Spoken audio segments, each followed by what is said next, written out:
அமைச்சர் ரேவண்ணா அப்படிங்கிற ஹெச்டி குமாரசாமி இருக்கார்ல முதல்வர், அவரோட அண்ணன் பையன் தானே இவரு. ம். ஹெச்டி ரேவண்ணா அப்படிங்கிறப்ப கிட்டத்தட்ட முதல்வர் வாரிசா வரக்கூடிய எல்லா தகுதியும் தன்னை வளர்த்துக்கிட்டு வந்த ஒருவர் தான் இவர். அப்படிங்க அவ்வளோ பெரிய குடும்பத்தை தண்டிக்கிறது வந்து உங்களுக்கு அவ்வளோ ஈஸி கிடையாது கர்நாடகா மாதிரியான மாநிலத்தில். அதையும் மீறி இந்த தீர்ப்பு வந்து மிக ஒரு ஒரு பெண்களுக்கான நியாயம் கிடைக்கும் போராடினா அப்படின்னு ஒரு நம்பிக்கை கொள்ளக்கூடிய தீர்ப்பு. தீர்ப்பு வந்து இவர் குற்றவாளின்னு தான் அறிவிச்சிருக்காங்க. இன்னும் தீர்ப்பு வரல, நாளைக்கு தான் தீர்ப்பு வருது.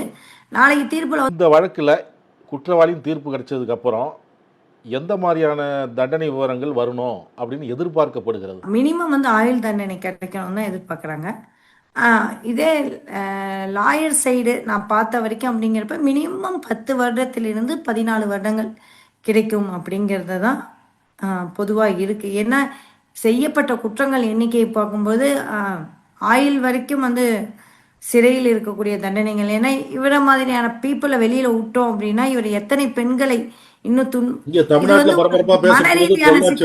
தமிழ்நாட்டில் பரபரப்பா பேசப்பட்டது பொள்ளாச்சி வழக்கு. அந்த தீர்ப்பு எல்லோரும் அறிஞ்சிருப்பாங்க. அது வந்து கண்டிப்பா வந்து பொள்ளாச்சி வழக்கை விட இது வந்து கொடூரமான விஷயம். அதிகாரத்தின் ஆணவத்தின் மேல் அவங்க வீட்டில் இருக்கிற வயசானவங்களே வந்து பண்ணியிருக்காங்க.